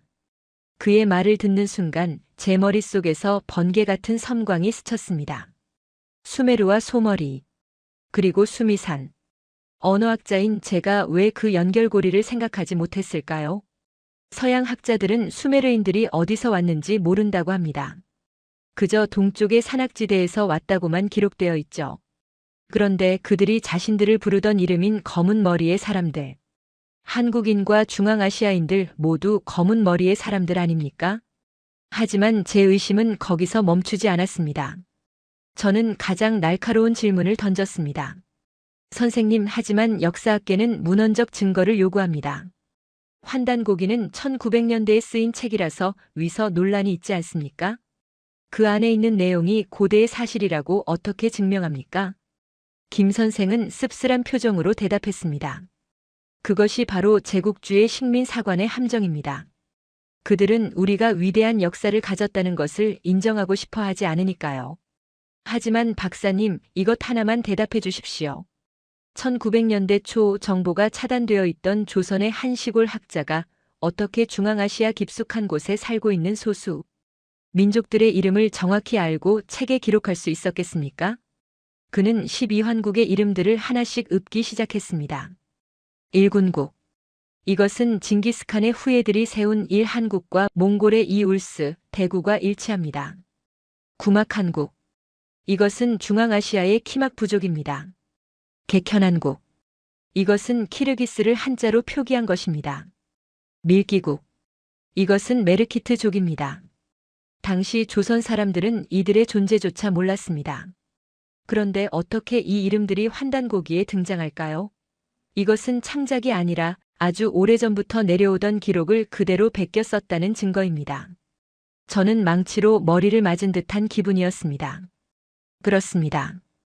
20세기 초에 인터넷도 없던 시절, 조선의 학자가 상상력만으로 중앙아시아의 부족 명칭들을 정확한 한자 음차로 기록한다는 것은 불가능합니다. 이것은 팩트였습니다. 위서가 아니라 잊힌 고대 문헌의 필사본일 수밖에 없는 강력한 정황 증거였습니다. 김 선생은 거기서 멈추지 않고 소위 마늘 논쟁에 대해서도 입을 열었습니다. 박사님, 한국 강단 사학계 일부는 단군 신화의 마늘이 당시 한반도에 없었으니 거짓이라고 합니다. 그들은 고조선을 한반도 안에 가두려고 하니 그런 모순에 빠지는 겁니다. 고조선의 건국 세력이 중앙아시아에서 왔다면 마늘의 원산지가 바로 중앙아시아 텐산 산맥입니다. 우리 조상들이 이동하면서 고향의 음식인 마늘 이야기를 신화에 남긴 것입니다. 마늘 이야기는 신화가 거짓임을 증명하는 게 아니라 우리 민족의 뿌리가 중앙아시아 대륙임을 증명하는 결정적 식물학적 증거입니다. 그 순간 저는 전율했습니다. 모든 것이 앞뒤가 딱딱 맞아떨어졌습니다. 그리고 박사님, 조선이라는 이름은 특정 왕조의 이름이 아닙니다. 카자흐스탄의 주스, 헝가리의 구스, 여진의 주신. 이 모든 단어는 연합을 뜻합니다. 고조선은 단일 민족 국가가 아니라 마치 오늘날의 미국이나 유엔처럼 탱그리 하늘 사상 아래 여러 부족이 뭉친 거대한 연방 시스템 유나이티드 네이션스였습니다. 지난 마한 변환이라는 사만 시스템은 카자흐스탄의 삼주스 시스템과 완벽하게 동일합니다. 오 신이시여. 저는 저도 모르게 탄식을 내뱉었습니다. 이것은 단순히 한국의 역사를 높이는 차원의 문제가 아니었습니다. 이것은 인류 문명사 전체를 다시 써야 하는 거대한 발견이었습니다. 서양 중심의 역사관이 짓밟고 일본 제국주의가 왜곡하려 했던 유라시아 대륙의 진짜 주인, 그 잃어버린 제국의 기억이 한국이라는 나라의 이름과 풍습, 그리고 이 낡은 책 속에 고스란히 살아 숨쉬고 있었던 것입니다. 하지만 동시에 엄청난 공포가 밀려왔습니다. 해리슨 교수가 왜 그렇게 격렬하게 반응했는지 알 것 같았습니다. 만약 이 사실이 공론화된다면 문명의 발상지가 메소포타미아가 아니라 동방이라는 것이 밝혀진다면 서구 문명이 쌓아올린 우월감의 토대가 무너지는 일입니다. 김 선생은 제 눈을 똑바로 응시하며 비장한 목소리로 말했습니다. 우리는 기억을 잃어버린 후손들입니다. 하지만 박사님 같은 분이 이 진실을 알아봐 주셨습니다. 이제 선택은 박사님의 몫입니다. 서구 학계의 편안한 거짓 속에 머무르시겠습니까? 아니면 고통스럽더라도 위대한 진실의 문을 여시겠습니까? 제 심장은 터질 듯이 뛰었습니다. 이것은 단순한 학문적 호기심을 넘어선 제 정체성과 양심을 건 싸움이 될 것임을 직감했습니다. 그리고 저는 그날 밤 제 인생을 건 결단을 내리게 됩니다. 서구 학계의 비난을 감수하고서라도 이 위대한 동방의 기억을 세상에 알리기로 말입니다. 하지만 그 길은 제가 생각했던 것보다 훨씬 더 험난하고 놀라운 비밀들로 가득 차 있었습니다. 김 선생과의 두 번째 만남은 저에게 단순한 지적 충격을 넘어선 제 영혼의 근간을 뒤흔드는 지진과도 같았습니다. 숙소로 돌아온 저는 마치 판도라의 상자를 연 사람처럼 불안과 흥분이 교차하는 상태로 며칠을 보냈습니다. 제가 평생을 바쳐 믿어왔던 서양 중심의 역사관, 그리고 인류 문명의 흐름이라 믿었던 그 견고한 성벽이 한국이라는 이 작은 나라의 고대사 앞에서 모래성처럼 허물어지고 있었기 때문입니다. 하지만 진실을 향한 학자로서의 갈증은 알 수 없는 공포를 넘어섰습니다. 저는 방문을 걸어 잠그고 페르시아의 고문원과 비문들, 그리고 중앙아시아의 구전 설화들을 미친 듯이 대조하기 시작했습니다. 김 선생이 던진 가장 위험하고도 매혹적인 화두, 바로 사카족에 대한 비밀을 풀기 위해서였습니다. 서양 역사학계에서 흔히 스키타이라고 부르는 이 기마 유목 민족. 그들은 흉노, 돌궐, 그리고 저와 같은 중앙아시아인들의 직계 조상입니다. 그런데 김 선생은 저에게 충격적인 가설을 던졌습니다. 박사님, 인류의 정신 세계를 지배하는 양대 종교인 불교와 기독교, 그 뿌리가 바로 고조선 연방의 핵심 세력이었던 스키타이, 즉 사카족의 샤머니즘에서 나왔다는 사실을 아십니까? 처음에는 헛웃음이 나왔습니다. 부처는 인도 사람이고 예수는 유대 땅 베들레헴에서 태어났는데 그것이 어떻게 동방의 거친 유목민들과 연결된단 말입니까? 이것은 학문적 도약을 넘어선 망상이 아닐까 의심했습니다. 하지만 제가 찾아낸 언어학적 증거들은 너무나도 냉정하고 잔인하리만큼 정확하게 한 곳을 가리키고 있었습니다. 저는 베이스툰 비문에 새겨진 페르시아 다리우스 대왕의 기록을 다시 분석했습니다. 페르시아인들은 스키타이인들을 사카 티그라 하우다라고 기록했습니다. 서양의 주류 학자들은 이를 뾰족한 티그라, 모자, 하우다를 쓴 사카족이라고 해석해왔습니다. 저 역시 그렇게 가르쳤고 그렇게 배웠습니다. 하지만 중앙아시아 언어를 모국어로 하는 제 눈에, 그리고 한국어와의 연관성을 깨달은 제 머리에 들어온 해석은 전혀 달랐습니다. 티그라. 이것은 뾰족한 것이 아니었습니다. 그것은 바로 우리 중앙아시아인들이 하늘을 부르는 이름. 탱그리, 그리고 한국인들이 시조를 부르는 이름 단군 혹은 단골의 변형이었습니다. 또한 하우다. 이것은 몽골어와 튀르크어에서 왕조나 거대한 조직을 뜻하는 오르다와 어원이 같습니다. 즉 페르시아인들이 두려워하며 기록했던 사카 티그라 하우다의 진짜 의미는 고깔 모자를 쓴 촌스러운 놈들이 아니라 하늘 단군을 섬기는 사카족의 왕조 사카 탱글이 오르다였던 것입니다. 제 온몸에 소름이 돋았습니다. 이들은 단순한 야만족이 아니었습니다. 이들은 하늘의 뜻을 지상에 실현하고자 했던 재정일치 사회의 고대 국가, 즉 단군 조선의 일원이었던 것입니다. 그리고 그 사카라는 이름. 불교의 창시자 붓다를 우리는 석가모니라고 부릅니다. 석가족의 성자. 그렇습니다. 부처는 인도 아리아인이 아니라 북방에서 히말라야를 넘어 내려온 사카족, 즉 단군 조선 연방의 후예였던 것입니다. 한국의 석굴암 본존불이 왜 인도 사람이 아닌 전형적인 동북아시아인의 얼굴을 하고 있는지, 왜 한국의 사찰에는 부처를 모신 대웅전 뒤편에 반드시 산신령을 모시는 삼성각이 존재하는지, 그 모든 의문이 단번에 풀렸습니다. 한국인들은 불교라는 외래 종교를 수입한 것이 아니었습니다. 자신들의 조상이 만든 사상이 수천 년의 여행을 거쳐 다른 옷을 입고 돌아왔을 때 본능적으로 그것을 우리의 것으로 알아보고 자신들의 고대 신앙과 융합시켰던 것입니다. 충격은 여기서 멈추지 않았습니다. 김 선생은 저에게 고구려의 건국자 동명성왕, 주몽의 탄생 설화를 다시 아주 꼼꼼히 읽어보라고 했습니다. 알에서 태어났다는 신화적 은유 뒤에 숨겨진 구체적인 기록들. 저는 중국의 사서와 한국의 삼국유사를 대조하다가 의자에서 굴러떨어질 뻔했습니다. 동명성왕, 그는 서력기원전, 즉 예수가 태어나기 수백 년 전에 이미 마구간에서 태어났다는 기록이 명확히 존재했습니다. 말구유에서 태어난 구세주 이야기.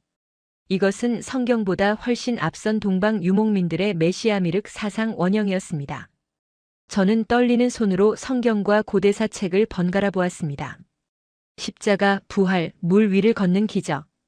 이 모든 모티프가 기독교가 탄생하기 전부터 고대 스키타이, 샤먼들의 의식과 전설 속에 이미 살아 숨쉬고 있었습니다. 서양 문명의 근간이라고 믿었던 기독교조차 그 뿌리를 파고 들어가면 유라시아 대륙을 호령했던 하늘의 자손들의 사상과 맞닿아 있었던 것입니다. 어느 날 저는 이 혼란스러운 마음을 정리하기 위해 서울 도심의 한 고차를 찾았습니다. 화려한 단청 아래 스님들의 독경 소리가 울려 퍼지고 있었습니다. 저는 대웅전 뒤편 사람들이 잘 찾지 않는 조용한 곳에 위치한 칠성각 앞에 섰습니다. 북두칠성을 모시는 전각. 세계 어느 불교 국가에도 없는 오직 한국 절에만 있는 기이한 건물이었습니다. 마침 지나가던 노스님에게 용기를 내어 물었습니다. 스님, 불교는 깨달음의 종교인데 왜 이곳에는 별을 모시는 사당이 있습니까? 이것은 미신이 아닙니까? 노스님은 깊은 주름 속에 자비로운 미소를 띠며 제게 답했습니다. 외국인 처사님, 눈이 밝으시군요. 하지만 이것은 미신이 아닙니다. 우리 민족은 원래 천손, 즉 하늘의 자손이니까요. 불교가 들어오기 훨씬 전부터 우리는 북두칠성에게 생명을 빌고 죽으면 다시 그 별로 돌아간다고 믿었습니다. 부처님도 훌륭한 스승이지만 우리의 근본인 하늘을 잊을 수는 없지 않습니까? 이것은 융합이 아니라 기억의 보존입니다. 기억의 보존. 그 단어가 제 가슴을 후벼 팠습니다. 한국인들은 알고 있었던 것입니다. 자신들이 누구인지, 자신들의 조상이 어떤 존재였는지.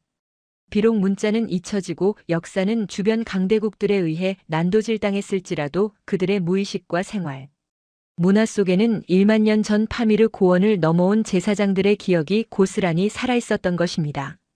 한국인들이 국가적 위기 때마다 보여주는 그 불가사의한 단결력, 우리라는 공동체 의식, 그리고 홍익인간이라는 이타적인 건국 이념.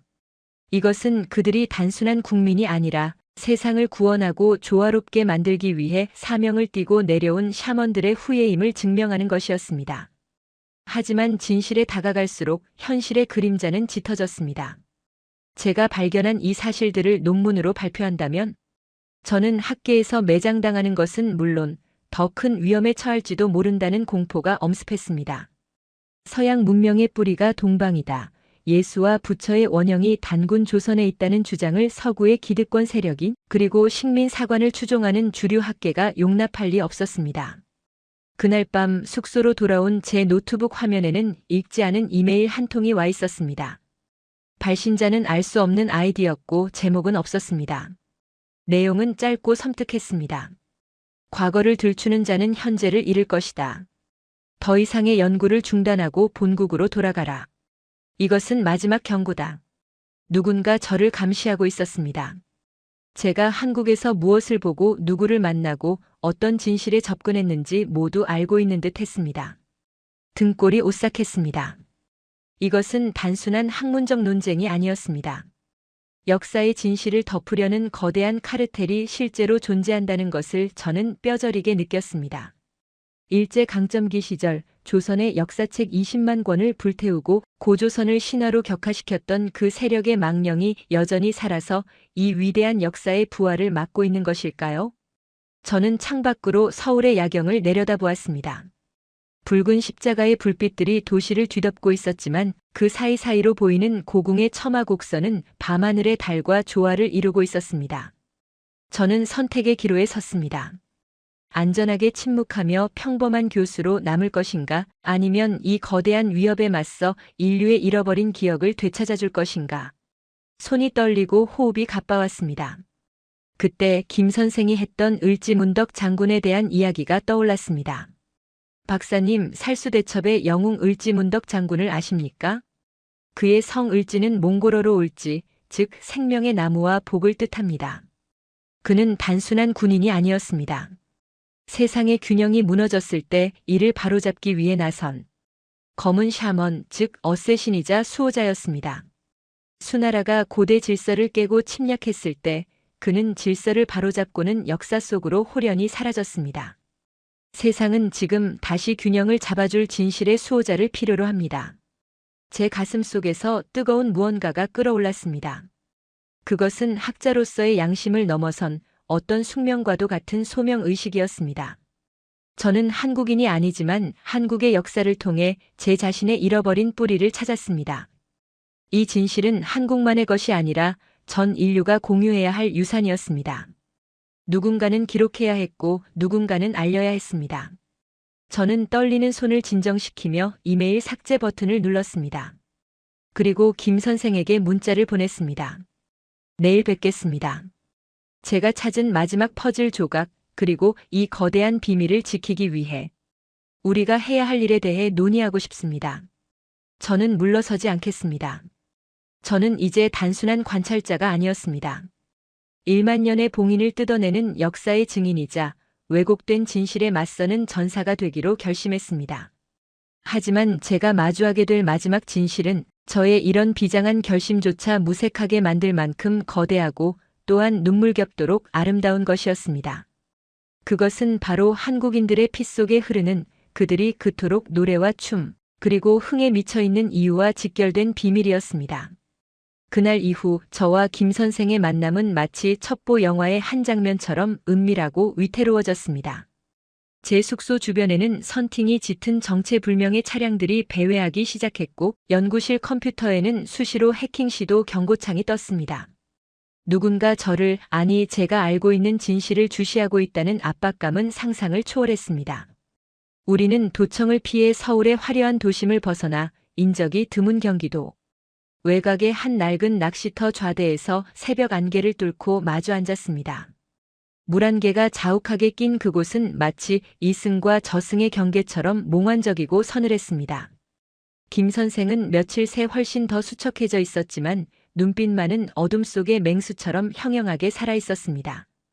저는 자리에 앉자마자 그동안 품어왔던 의문을 토해내듯 물었습니다. 선생님, 제가 도저히 이해하지 못하는 모순이 있습니다. 선생님은 한국인이 흥의 민족이고 그 뿌리가 고대 샤머니즘의 역동성에 있다고 하셨습니다. 하지만 제가 겪은 현대의 한국 사회는 너무나 엄숙하고 정적입니다. 특히 한국의 장례식장은 숨소리조차 내기 힘들 정도로 무겁고 사람들은 공공장소에서 감정을 억누르는데 익숙해 보입니다.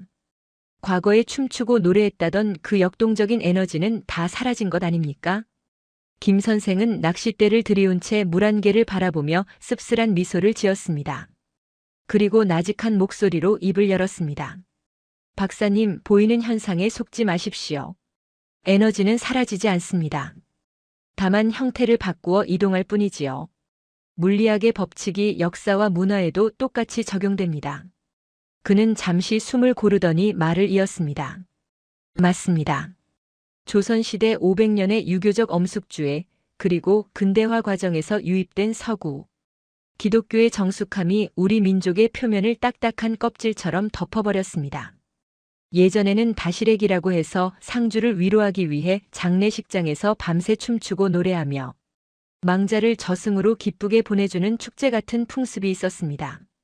죽음조차 돌아가는 길이라 여겨 신명나게 배웅했던 그 호방한 문화가 지금은 예절이라는 이름 아래 억눌려 버린 것이지요. 그는 고개를 돌려 저를 정면으로 응시했습니다.